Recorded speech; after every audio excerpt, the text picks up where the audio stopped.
At 73, my son-in-law tried to bully me with an ultimatum. I said, "I'll pack," then quietly launched a counterattack that made them. The afternoon sun cast long shadows across my living room as I pushed through the front door, arms aching from the weight of grocery bags that seemed heavier with each passing year. At 73, these simple tasks shouldn't feel like mountains to climb. But here I was, breathing harder than I'd like to admit after just one trip from the car. The house felt different when I walked in.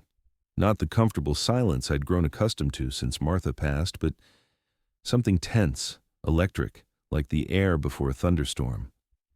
My son-in-law Harry was planted in my favorite armchair, the one Martha had saved for months to buy me for our anniversary years ago.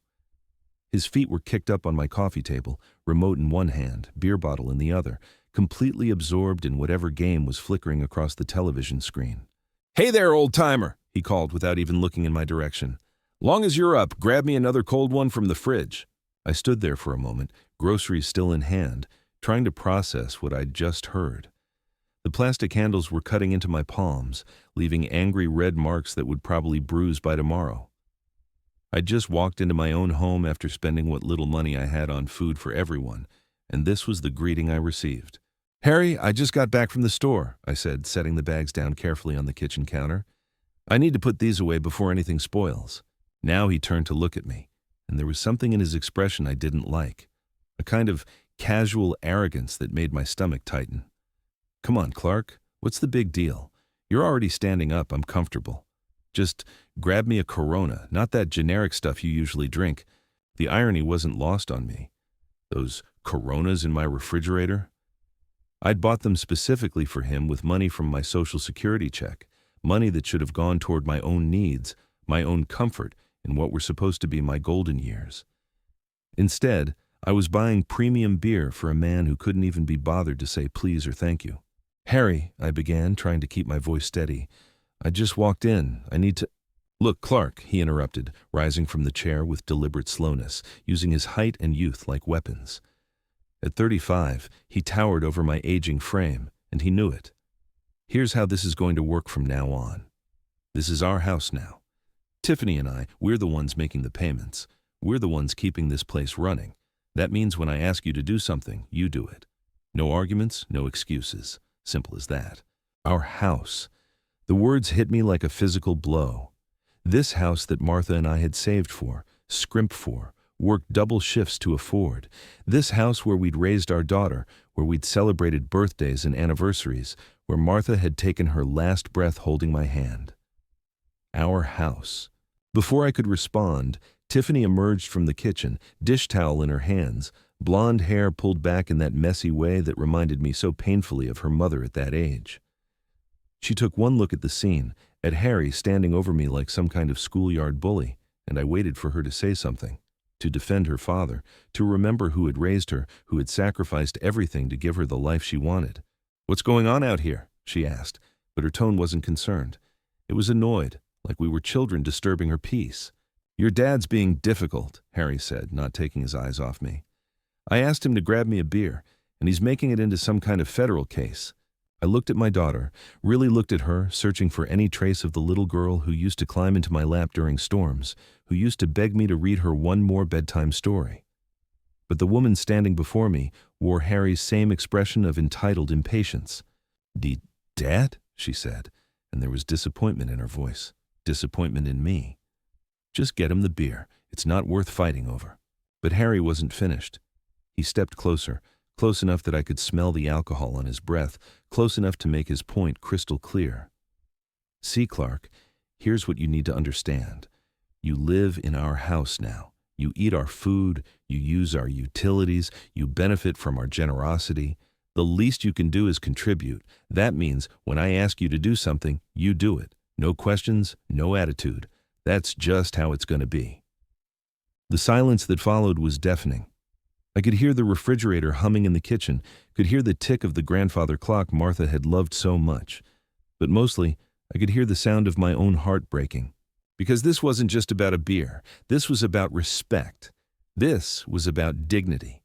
This was about everything I'd worked for my entire life, being reduced to this moment, this ultimatum, this choice between submission and homelessness. Tiffany moved to stand beside her husband, presenting a united front against the man who had given her everything. "Dad," she said, and her voice carried a finality that chilled me to the bone. "You need to decide right now. Either you help Harry and do what he asks, or you can pack your things and leave." The words hung in the air like smoke from a house fire, acrid and choking. I looked at my daughter, this woman I'd raised from birth, this child I'd worked 3 jobs to put through college, whose wedding I'd paid for when Harry's family couldn't afford their share. I searched her face for any sign of the love I thought we'd shared, any hint of the bond I thought was unbreakable. But there was nothing, just the cold calculation of someone who'd made their choice, and it wasn't me. "All right," I said quietly, my voice steadier than I felt. "All right." Harry's face broke into a satisfied smirk, the look of a man who thought he'd just won a decisive victory. "Good," he said, settling back into my chair. "Now, about that beer, I'll pack." The smirk died on his face like someone had flipped a switch. Tiffany's mouth fell open, her eyes wide with something that might have been shock, might have been fear. They'd expected me to fold, to shuffle off to the kitchen like a beaten dog, to accept my new role as their live-in servant without protest. They'd forgotten who they were dealing with. I turned toward the hallway, leaving the groceries where they sat, leaving behind the comfortable routine of a life I'd thought was mine. Behind me, I heard Harry's sharp intake of breath, heard Tiffany whisper, "Dad, wait." But I was already walking away.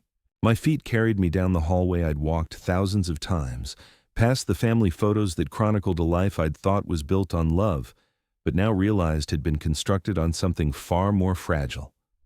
The hardwood floors creaked under my weight, floors that Martha and I had refinished together one summer when money was tight and contractors were a luxury we couldn't afford. The suitcase came down from the closet shelf with a soft thump that seemed to echo through the sudden quiet of the house.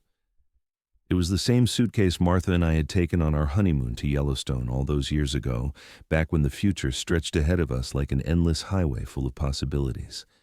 Now it gaped empty on our bed, waiting to swallow what remained of my dignity.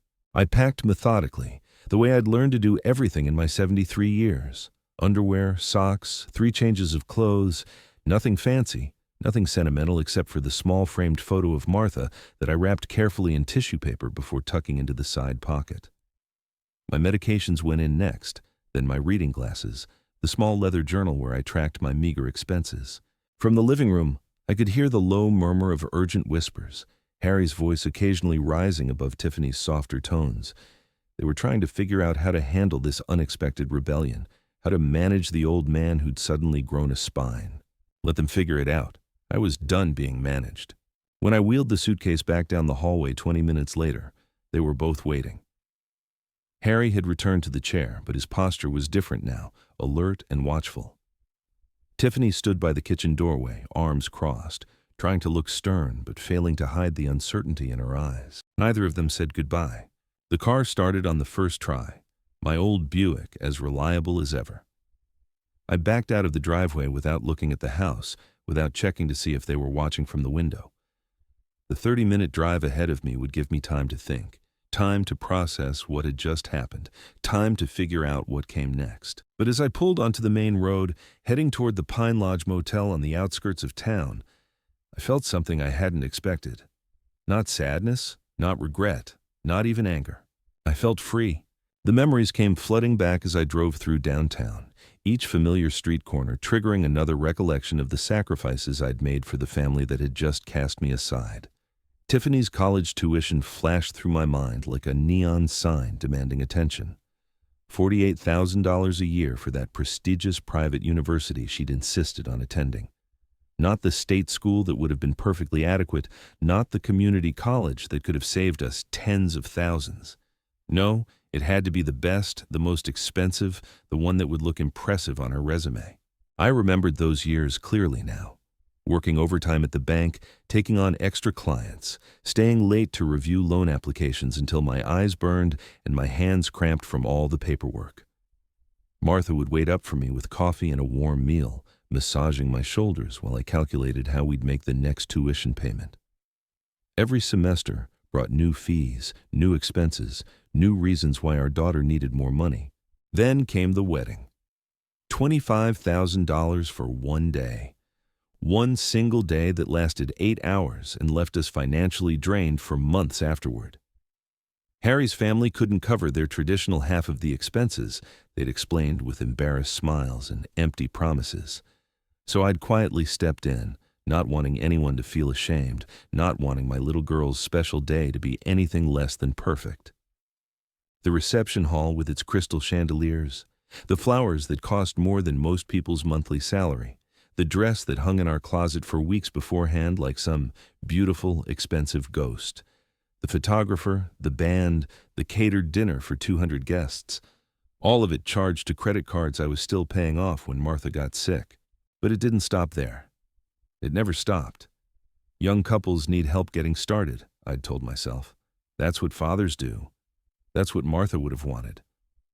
So when they found the house, that perfect starter home in the nice neighborhood with the good schools for future grandchildren, I'd liquidated my retirement savings without hesitation. $80,000 for their down payment, money that Martha and I had saved dollar by dollar, sacrifice by sacrifice, for our own golden years. The monthly payments had followed like clockwork after that. $1,200 for their mortgage when Harry's job wasn't paying enough, $300 for utilities when money got tight, $500 for groceries when unexpected expenses arose. My Social Security check disappeared into their lives piece by piece, month by month, and I'd convinced myself it was love. Pine Lodge Motel sat on the outskirts of Kalispell, like a tired old dog resting in the shade. The building was low and sprawling, with faded paint that might have been cheerful once, but now looked defeated by too many harsh winters. The neon sign flickered intermittently, casting pink and blue shadows across the parking lot where a handful of cars sat like abandoned hopes. The room was small but clean, furnished with the kind of generic furniture that belonged everywhere and nowhere. A bed with a floral comforter that had seen better days, a single chair positioned by the window, a tiny table that wobbled when I set my suitcase down. It wasn't much, but it was mine. No one could tell me what to do here. No one could demand I serve them beer or threaten me with homelessness. The silence was different here than at home, not the comfortable quiet of a house filled with memories, but the hollow emptiness of a temporary space. It should have felt lonely, depressing even. Instead, it felt like possibility. I pulled out my phone and scrolled through the contacts, numbers I knew by heart from 30 years in finance, bank customer service lines, insurance companies, credit card services. Tomorrow was Sunday, but automated systems never slept. Some calls could still be made, some changes could still be initiated. Opening my laptop on the small table, I logged into my online banking account. The numbers glowed on the screen like accusations. Checking account, savings account, retirement funds, numbers that represented a lifetime of careful planning, of denying myself small luxuries so I could take care of my family. The cursor blinked in the search bar, waiting for me to decide what came next.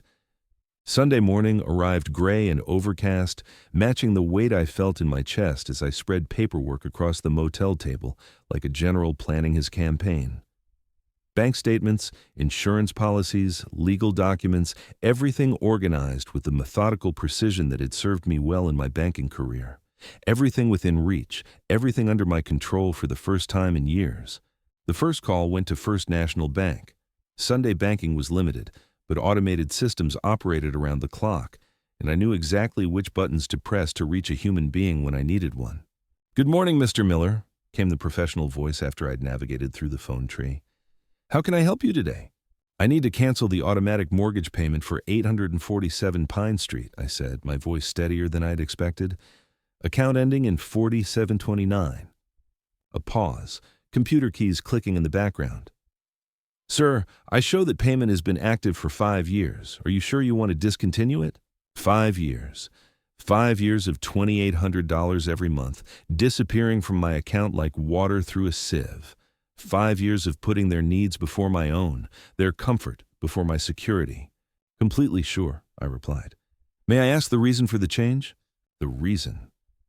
How could I explain that the recipients no longer qualified for my financial assistance, that they'd made their position clear when they gave me an ultimatum in my own living room? That family, real family, didn't work the way they seemed to think it did. The homeowners no longer qualify for my financial assistance, I said simply. More clicking. Professional efficiency taking over where human curiosity might have lingered. Very well, Mr. Miller. The automatic payment will be canceled effective immediately. You should receive written confirmation within 3 business days. The second call was easier. Geico had been insuring both their cars on my policy for 3 years. Harry's Silverado and Tiffany's Honda, $280 every month for vehicles I never drove, coverage for accidents I'd never cause.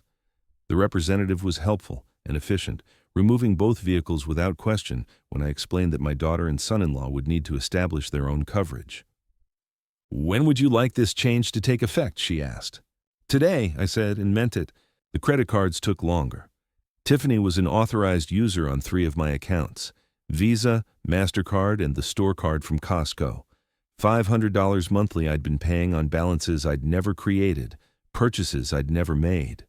The representatives were understanding, explaining that removing authorized users would require them to apply for their own credit, but any outstanding balances would remain my responsibility. I understood. I understood more than they knew, but I also understood that I wouldn't be adding to those balances anymore. Each call felt like lifting a weight from my shoulders. 30 years of banking experience had taught me the system's ins and outs, the legal language, the proper procedures. Everything I was doing was completely within my rights. More than that, it was overdue. The life insurance required written documentation, but I started the process over the phone. $100,000 that was supposed to go to Tiffany, money I'd earned to protect my family's future. But family meant something different now than it had when I'd signed those papers. By noon, I'd made 8 calls. Mortgage payments stopped, insurance canceled, credit cards blocked, automatic transfers that had been bleeding my accounts dry for years. All of it ended with polite conversations and confirmation numbers, professional courtesy masking personal revolution. I sat back in the cheap motel chair and looked at my notes. Confirmation numbers, reference codes, effective dates. The paper trail of financial independence spread across the table like evidence of a crime I'd finally stopped committing against myself. My phone sat silent beside the paperwork. No missed calls, no urgent messages. They didn't know yet. Probably wouldn't know until the first payment bounced, until the first bill arrived with their names on it instead of mine. But they would know soon enough. I closed my laptop and walked to the window. Across the parking lot, an elderly man was loading suitcases into a pickup truck while his wife directed the operation with gentle efficiency. Probably heading home from visiting grandchildren, or maybe starting a long postponed vacation. I envied their easy partnership, the way they moved around each other with practiced familiarity. Martha and I had been like that once. Before the cancer, before the medical bills, before the long decline that had left me alone in a house that no longer felt like home. Before I'd become nothing more than a walking ATM to the daughter we'd raised together. My phone buzzed against the table. Unknown number. I let it ring. The week that followed passed quietly for me, but apparently not for them. I'd settled into an unexpected rhythm at Pine Lodge, coffee from the lobby each morning, breakfast at the diner down the street, long walks around Kalispell's quiet neighborhoods. For the first time in years, I wasn't calculating how much money would disappear from my account at the end of the month. I wasn't budgeting around other people's needs, other people's wants, other people's demands. My phone accumulated missed calls like a collection I had no interest in starting. By Wednesday, there were 12 messages. By Friday, 22. I listened to them in chronological order, watching the progression from confusion to anger to desperation play out in voicemails I had no intention of returning. The first few messages were almost casual. Tiffany's voice carried that slightly annoyed tone she'd perfected over the years, the one that suggested I was being unreasonable about something trivial. Dad, there seems to be some kind of banking error with the mortgage payment. Can you call me back when you get this? Harry's early messages were brief and irritated, complaining about his car insurance lapsing without warning.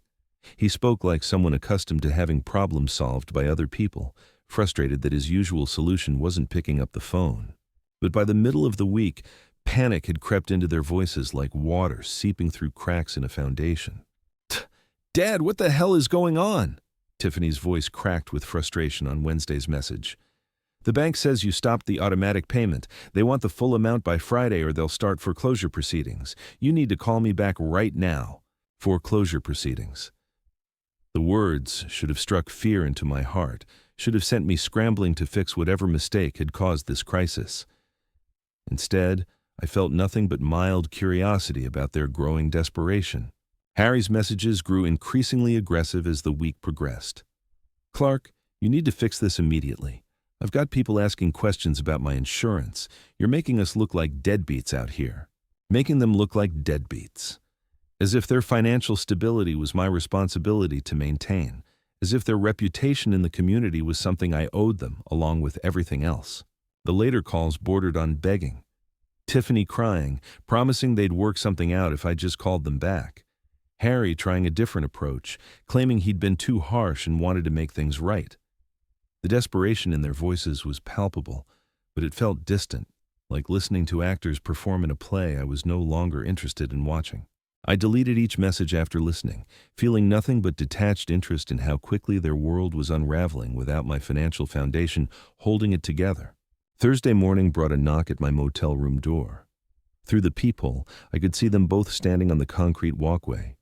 Tiffany looked disheveled, her usually perfect hair uncombed, dark circles under her eyes.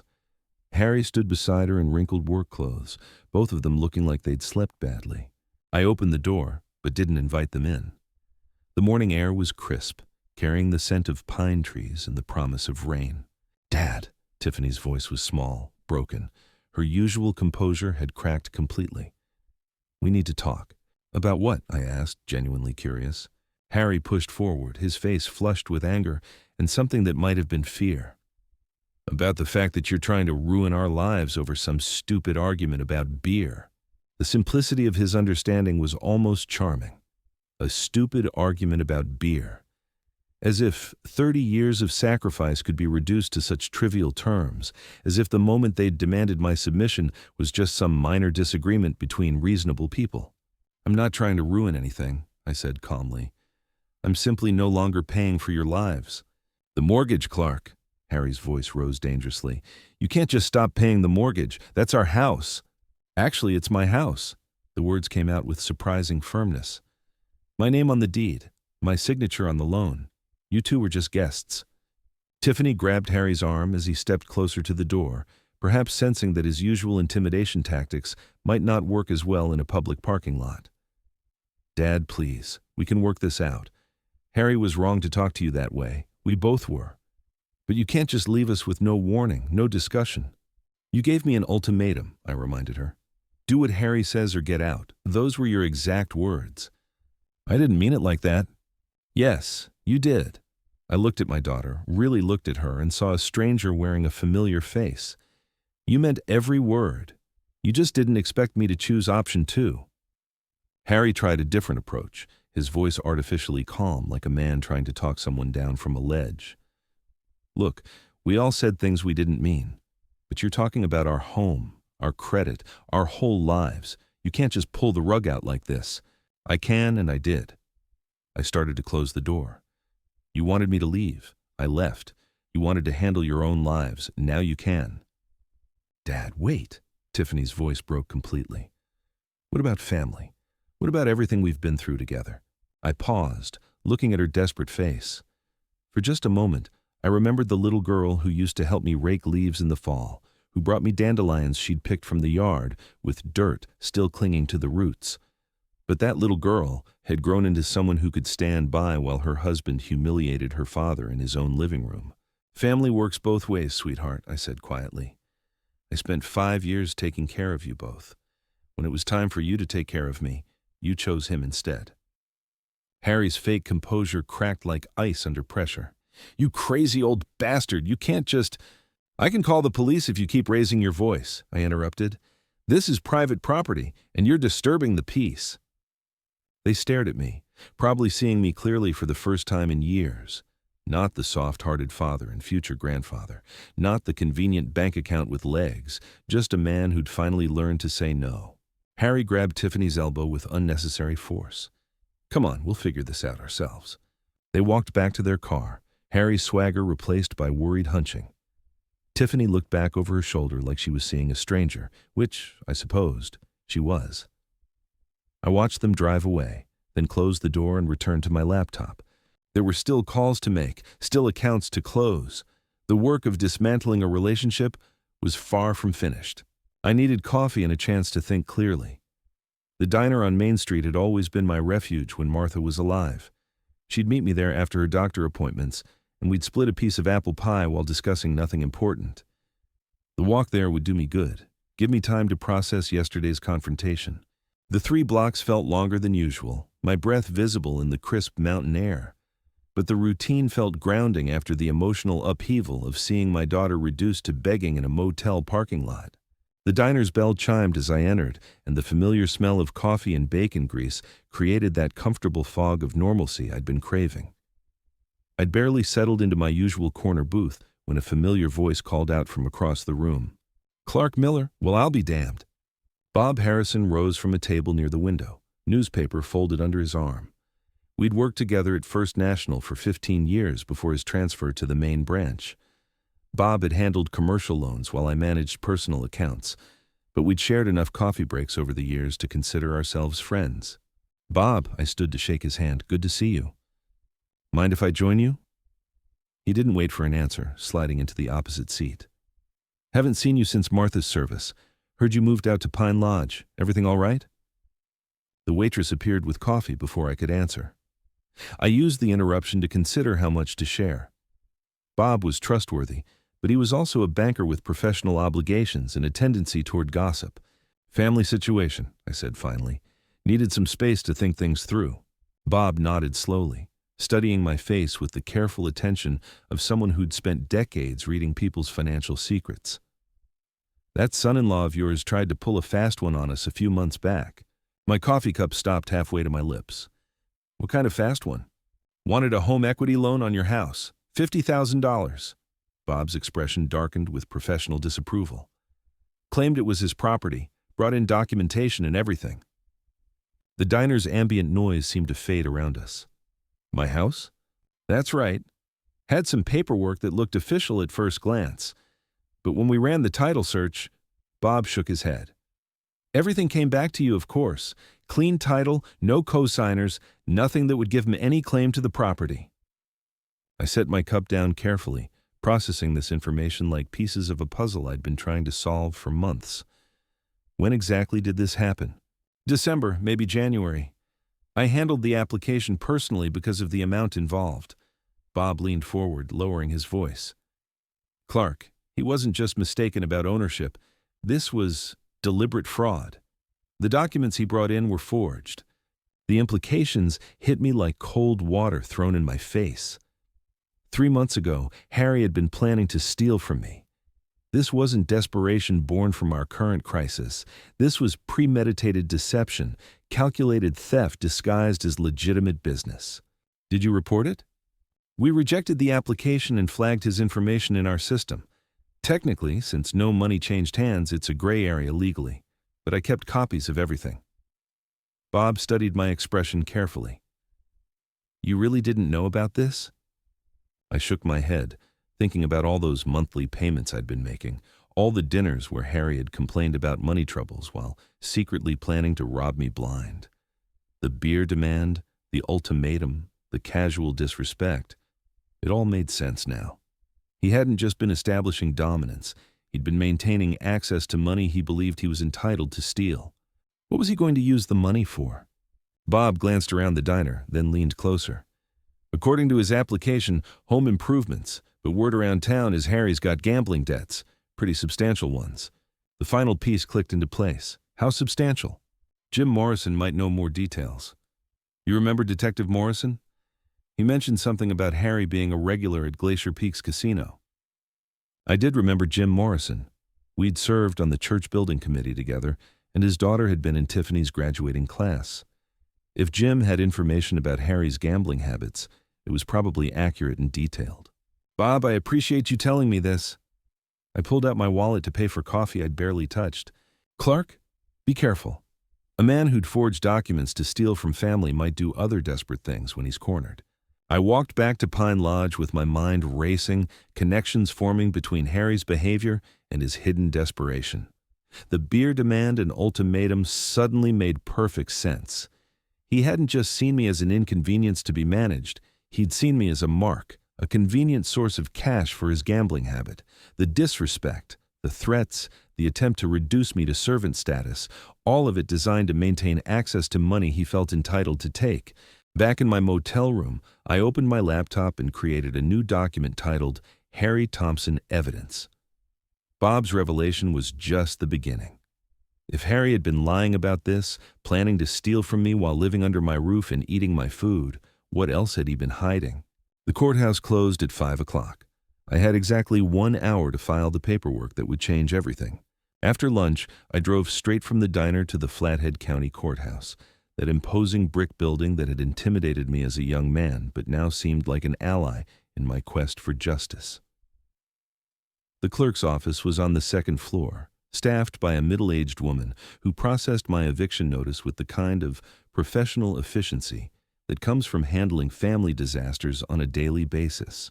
"Mr. Miller," she said, reviewing the property deed I'd provided and comparing it to the eviction documents, "you understand this is your daughter's residence?" "It's my property," I replied firmly. "The residents have violated the terms of their occupancy." "What terms would those be?" I'd prepared for this question during the drive over. "Verbal agreement requiring mutual respect and contribution to household expenses. Both conditions have been breached repeatedly." She stamped the papers with practiced authority, each thump of the official seal sounding like a nail in the coffin of my old life. 30-day notice period begins today. If they contest, we'll schedule a hearing. Otherwise, the sheriff will serve final papers after the deadline expires. How long before they receive this? Sheriff's Department handles service of process, usually within 48 hours. I thanked her and collected my copies, feeling the weight of legal authority behind my actions for the first time in this entire mess. No more financial manipulation disguised as family obligation. No more emotional blackmail wrapped in guilt about abandoning my responsibilities. Everything was going through proper channels now, handled by professionals who understood that property rights meant something. My next stop was the police station, where Detective Jim Morrison kept his office in the back corner of the building. The space was cramped, dominated by filing cabinets and coffee-stained paperwork that spoke of too many cases and not enough time. Jim had aged since I'd last seen him at Martha's funeral. More gray hair, deeper lines around his eyes, but his handshake was still firm and his attention still sharp. "Clark, what brings you to my corner of the world?" "Information gathering," I said, settling into the chair across from his desk. "Bob Harrison mentioned you might know something about Harry Thompson's gambling activities."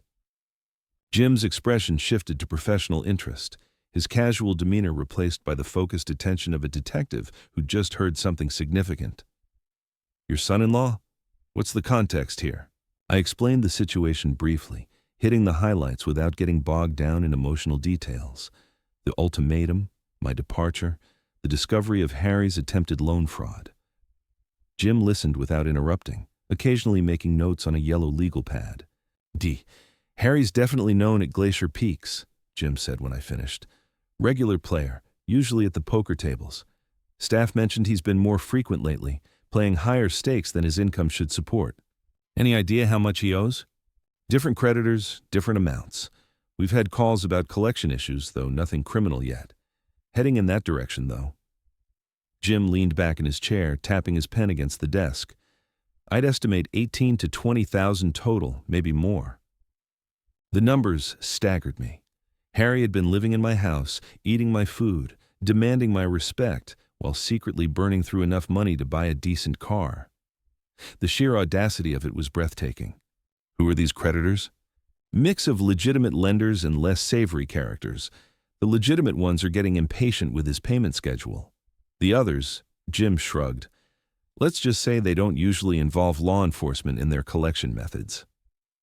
A chill ran down my spine. What's the timeline looking like? He's been stalling for about 6 weeks now. Most creditors will give someone 3 months before escalating to more serious measures. Harry's running out of road fast. I left the police station with a much clearer picture of my son-in-law's situation. The gambling explained his desperation, his attempt to fraudulently mortgage my house, and his increasing aggression toward me. I wasn't just a convenient funding source anymore. I was his only hope of avoiding some very serious consequences. That evening, I sat in my motel room reviewing the day's progress like a general studying battlefield reports. Legal eviction notice filed and ready for service. Confirmation of Harry's gambling debts and fraudulent activities. A growing network of professional allies who understood the real situation and were willing to help document the truth. I opened my laptop and updated my evidence file, adding Jim Morrison's information to Bob Harrison's revelations. Pattern recognition had been a crucial skill in my banking career, and the patterns here were becoming crystal clear. Harry wasn't just disrespectful or entitled. He was desperate, dishonest, and potentially dangerous. The more pressure he felt from his creditors, the more reckless he would become.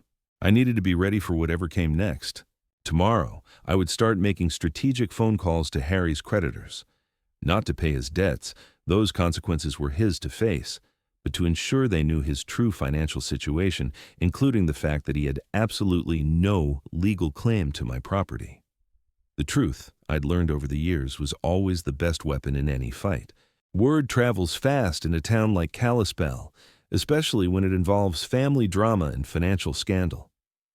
By Friday, I realized it was time to control the narrative before Harry's desperation led him to spread lies about my mental state or his supposed rights to my property. My first encounter happened at the post office, where Mrs. Henderson from the church mailing committee cornered me near the stamp machine. She was one of those women who collected information like others collected recipes, always ready to share what she'd learned with anyone willing to listen. "Clark, dear," she said, her voice dripping with false concern. "I've been hearing troubling things about family troubles. Is everything all right?" I considered my response carefully. Mrs. Henderson would repeat whatever I said to at least a dozen people by Sunday service, which made her either a dangerous gossip or a valuable ally, depending on how I handled the conversation. "Tiffany and Harry asked me to move out, so I did," I said simply. "Sometimes adult children need to handle their own responsibilities." Her eyebrows rose dramatically. "They asked you to leave your own house?" "It seemed like the best solution for everyone involved," I replied. "Though I have to say, I'm curious about how they plan to afford the mortgage payments now." She leaned closer, lowering her voice conspirationally. "I always wondered how they managed that house on Harry's salary. Didn't you help them with the down payment and wedding costs?" I nodded but didn't elaborate. The facts would speak for themselves once people started putting the pieces together. My next stop was Miller's Hardware, where I'd worked part-time after retiring from the bank. Tom Kowalski, the owner, looked up from his inventory sheets with genuine concern when I walked through the door. "Clark, heard you're staying out at Pine Lodge. What's going on with the family situation?" 3 other employees gathered around as I explained the basics of what had happened. Their reactions were immediate and unanimous. Shock that Harry had treated me so disrespectfully, anger that I'd been supporting them financially for years without proper recognition or gratitude. "You paid for their college tuition?" Dave, the assistant manager, shook his head in disbelief. "Harry told everyone his family was well off, said they were helping you with mortgage payments." "Harry said a lot of things that weren't true," I replied calmly. Tom's expression darkened with understanding. "That explains why he always seemed to have money for expensive things, but never worked overtime when we offered. Said he always had other commitments." "Those commitments were probably at the casino," muttered Sarah from behind the paint counter. By the time I left the hardware store, I knew the real story would be all over town within hours. Kalispell's small-town network was more efficient than any advertising campaign and far more reliable when it came to separating truth from fiction. My third stop was St. Mark's Lutheran Church, where Pastor Williams was preparing for the weekend services. He invited me into his office, offering coffee in the same chair that had comforted many troubled parishioners over the years. "Clark, several people have mentioned they're concerned about you. Can you help me understand what's happening?" I appreciated Pastor Williams's direct approach. He wasn't fishing for gossip or trying to insert himself into family drama. He was genuinely trying to help a member of his congregation navigate a difficult situation. "Bah. Pastor, I've been financially supporting my daughter and son-in-law for 5 years," I said. "Last weekend, They made it clear that my presence in the house was conditional on my following Harry's orders without question. I chose to leave rather than accept that arrangement. That must have been incredibly painful. It was clarifying, I said honestly. I love my daughter, but I won't be treated like a servant in my own home. Pastor Williams nodded thoughtfully. Sometimes loving someone means allowing them to face the consequences of their choices. It sounds like you've been protecting them from those consequences for quite some time. Too long, I think. During my walk back to the motel, I stopped at Annie's coffee shop for an afternoon cup. The place was busy with the usual Friday crowd: retirees, off-duty workers, mothers with strollers. I found a small table in the corner and listened to the conversations flowing around me like a river of information. Heard Harry owes money all over town. Clark Miller's been paying their bills for years. Always seemed odd how they lived so well on his salary. The information was spreading exactly as I'd expected. Small towns were like living organisms, processing information quickly and efficiently, separating truth from fiction through collective wisdom and shared experience. My phone rang as I was leaving the coffee shop. Mrs. Patterson, my next-door neighbor for 20 years. Clark, I hope you don't mind me calling. I wanted you to know there's been a lot of shouting at the house lately. Mostly Harry, but Tiffany too. Yesterday, the police drove by twice. Thank you for letting me know, Mrs. Patterson. I appreciate you keeping an eye on things. Are you safe where you're staying? Do you need anything? The genuine concern in her voice reminded me that community support came in many forms, not all of them financial. I'm fine, thank you. Just taking things one day at a time. That evening, I sat in my motel room reviewing the day's conversations. The social pressure was building naturally, without any vindictive effort on my part. People simply recognized injustice when they saw it clearly, and they were responding accordingly. My phone rang again. Unknown number, but I recognized the area code, one of Harry's creditors most likely. I let it go to voicemail, then listened to the message. This is Marcus Webb from Frontier Financial Services. We're looking for Harry Thompson regarding a past due account. Please call us at your earliest convenience. They were calling me because Harry had probably listed my house as his address on credit applications. More evidence of his deception, more proof that he'd been planning to make me responsible for his debts one way or another. I deleted the message and opened my laptop. Time to update my evidence file with today's discoveries and prepare for what I knew was coming next. I should have expected them to fight back. Harry never was one to go down quietly, and desperate people often made dangerous choices when they felt cornered. Saturday morning started peacefully enough, but that calm wouldn't last long. I was reviewing bank statements over coffee when my phone began ringing with an urgency I hadn't heard in years. First Tom from the hardware store, then Mrs. Henderson, then Pastor Williams. Each call brought the same disturbing news that made my blood run cold. Clark, I think you need to know what he's saying. Tom's voice carried barely controlled anger. He came in here about an hour ago, loud as you please, telling everyone you abandoned them without warning. Claims you promised to always take care of them, then changed your mind out of spite. What exactly did he say? That you're having some kind of mental breakdown. Said you threw them out because Tiffany wouldn't let you control every decision in their lives. Tom paused. He's also claiming there's a family medical emergency that requires money, and you're refusing to help. I thanked Tom and hung up, my mind already working through the implications. Harry was desperate enough to launch a public relations campaign, which meant the pressure from his creditors was intensifying faster than I'd anticipated. The next call confirmed my suspicions. Mr. Miller, this is Detective Morrison. I wanted to give you a heads up. Harry Thompson was here this morning filing a complaint about elder abuse. Claims you're being manipulated by someone at the bank to make bad financial decisions. Elder abuse. Complete nonsense, of course, but I understood the strategy. He was trying to create an official record of my supposed mental incompetence. I told him we'd need medical documentation and witness statements, which he obviously can't provide, Jim continued. But I thought you should know he's escalating things. 20 minutes later, my phone rang again. Tiffany's number. Dad, please pick up. I know you're angry, but there are things you don't understand. Her voice was thick with tears. I'm pregnant, Dad. The stress from all this is making me sick. The doctor says if things don't calm down, I could lose the baby. I felt that familiar twist in my stomach, the same protective instinct that had made me vulnerable to their manipulation for years. But something in her tone seemed rehearsed, desperate in a calculated way.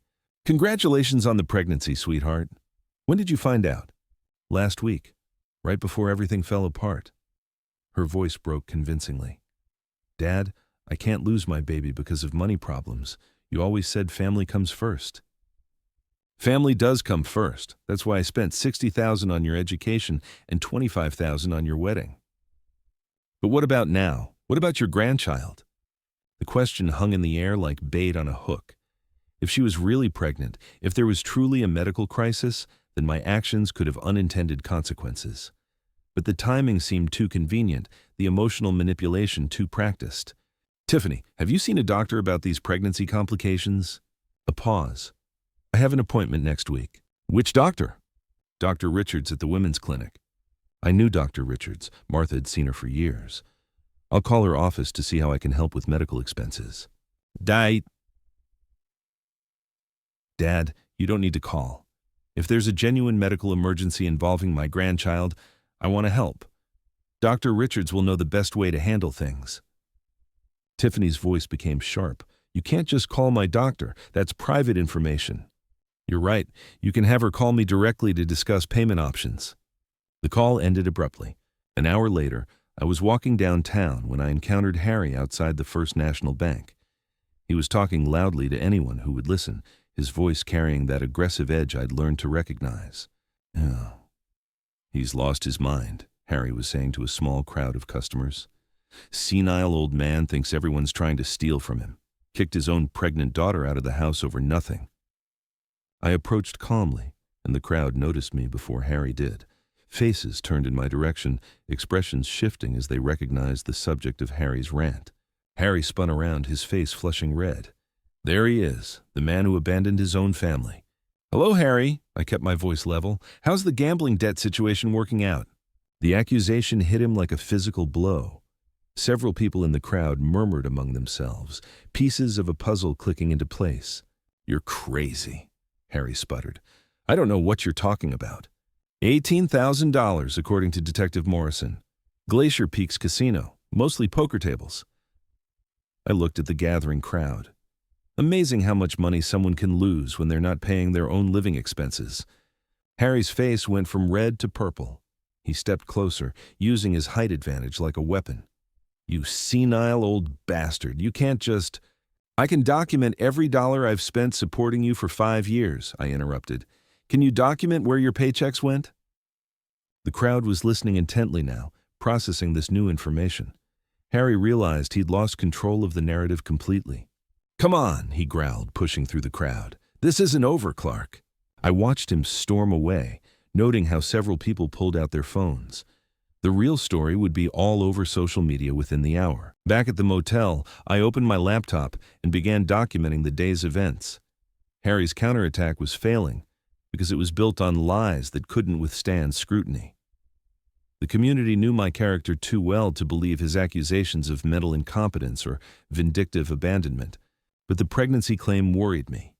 If Tiffany was really pregnant, the situation became more complicated. I needed verification before making my next move. I picked up my phone and dialed Dr. Richards' office. If there was a real medical emergency, I would help, but I wouldn't be manipulated by fabricated crises anymore. Harry's public threats had crossed a line. I walked back to my motel room, pulled out my phone, and called Detective Morrison. "Jim, we need to talk. Harry's behavior today showed a pattern of escalation that concerns me." "How so?" He confronted me publicly, made threatening gestures in front of witnesses, and his whole demeanor suggested someone losing control. I looked out my motel window toward downtown. "I'd like to file a formal complaint and explore protection options." "Come in tomorrow morning. Bring any documentation you have." But I didn't need to wait until morning. Steve Brennan, the Pine Lodge night manager, knocked on my door an hour later. "Mr. Miller, that man who was yelling in our parking lot earlier came back about 20 minutes ago, stood outside your door for maybe 5 minutes, then left. Made some guests nervous." Steve was a retired Army sergeant who'd seen enough trouble to recognize it developing. "Did he say anything specific?" "Muttered something about teaching old fools lessons. I've got it on security video if you need it. Security footage, physical evidence of Harry's threatening behavior on private property. Steve, would you be willing to provide that footage to the police? Absolutely. Guy like that shouldn't be intimidating elderly residents. The next morning, I arrived at the police station with Steve's security USB drive and a written timeline of Harry's escalating behavior. Detective Morrison reviewed everything with professional thoroughness. Clark, this shows a clear pattern of intimidation. Combined with what I witnessed yesterday at the bank, we have grounds for a restraining order. What would that involve? Legal prohibition against Harry coming within 500 feet of you or your property. Violation means immediate arrest. Jim leaned back in his chair. There's something else you should know. Harry consulted with a lawyer Friday about adverse possession laws. The words hit me like cold water. Squatters' rights. Exactly. He was researching whether he could claim legal ownership of your house based on living there continuously. Jim's expression was grim. Montana requires 5 years of hostile occupation. They've been there 3 years. He was planning to wait 2 more years, then file a claim. The implications staggered me. Harry hadn't just been freeloading. He'd been executing a long-term plan to steal my family home through legal technicalities. Does he have any legitimate claim? None whatsoever. Adverse possession requires hostile occupation without the owner's permission. Since you gave them permission to live there, and they never paid rent or property taxes, there's no legal basis. Jim pulled out a file folder. But it shows premeditation. He's been planning this theft for years. What about the restraining order? I can fast-track it given the evidence. You'll have it by this afternoon. I left the police station with a new understanding of my son-in-law's character. The beer incident hadn't been about establishing dominance. It had been about maintaining a deception that would culminate in stealing my home. Walking back to my car, I pulled out my phone and scrolled through my contacts. Time to make some strategic calls. The first was to Marcus Webb at Frontier Financial Services, one of Harry's creditors who'd been calling my number. Mr. Webb, I'm returning your call about Harry Thompson. I need to clarify something important. He doesn't live at my address anymore and has no legal claim to my property. He listed that address as his residence on all credit applications. He was a guest in my home. I evicted him last week. If you're looking for him, he works at Mountain View Auto Dealership on Highway 93. The second call was to Continental Credit Recovery. This is Clark Miller. You've been calling about Harry Thompson's debts. I want to clarify that Mr. Thompson has no ownership interest in my property and is no longer residing there. Each call was brief and factual. I wasn't paying Harry's debts or providing personal information, just correcting the false address he'd been using to avoid his creditors. By noon, I'd contacted 6 different collection agencies.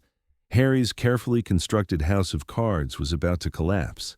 That afternoon, Judge Morrison signed my restraining order. Harry Thompson was now legally prohibited from coming within 500 feet of me or my property.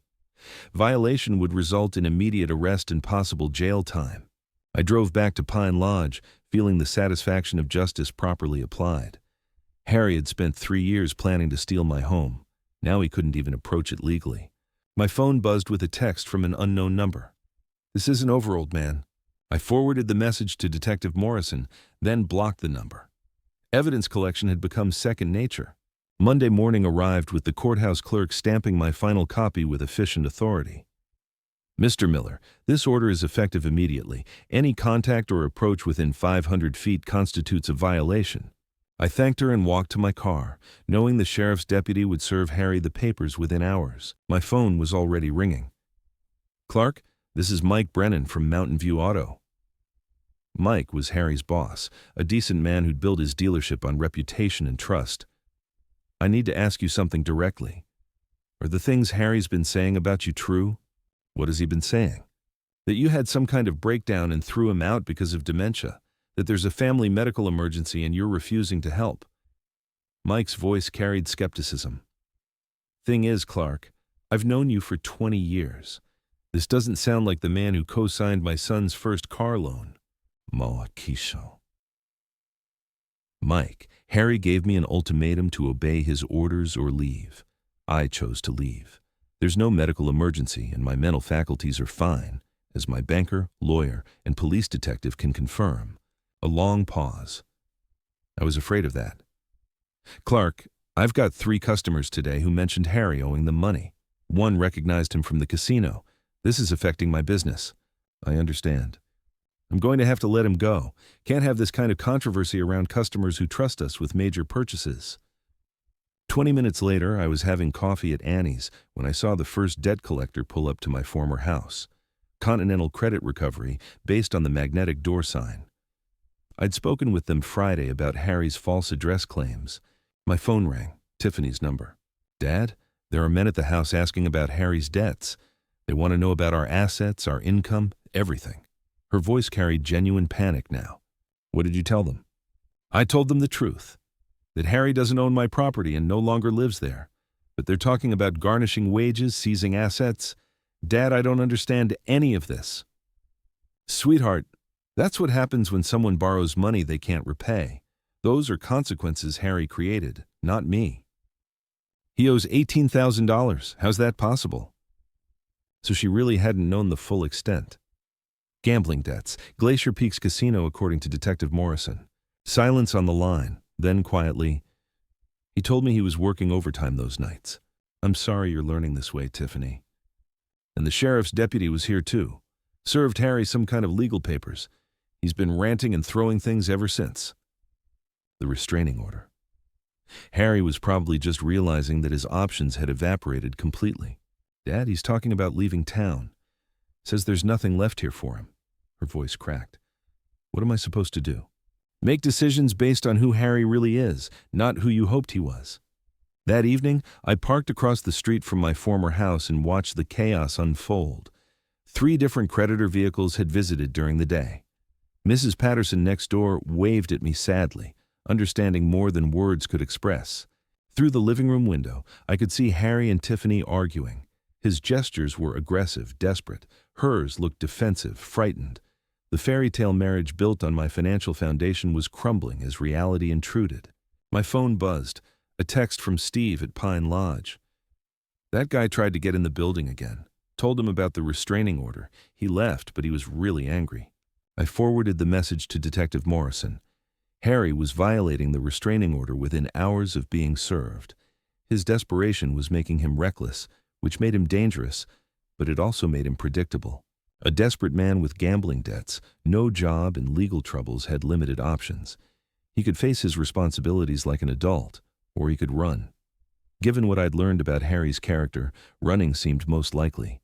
I drove back to Pine Lodge, considering the implications. If Harry fled town to escape his creditors, what would happen to Tiffany? Would she go with him, choosing loyalty to a man who'd deceived her for years? Or would she finally see him clearly and make a different choice? Either way, the consequences were theirs to face.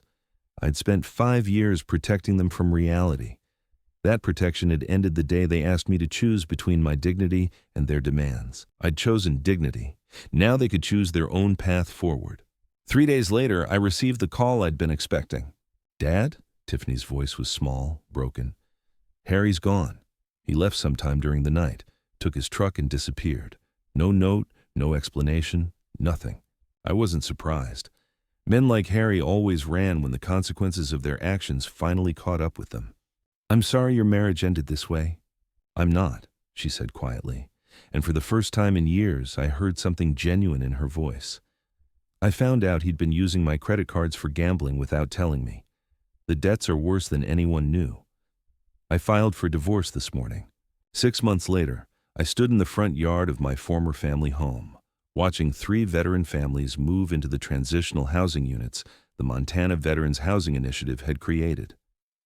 The house had been renovated into separate apartments, each family getting privacy while sharing common areas. Staff Sergeant Maria Santos, recently returned from deployment, directed her 2 children toward the playground equipment donated by local businesses.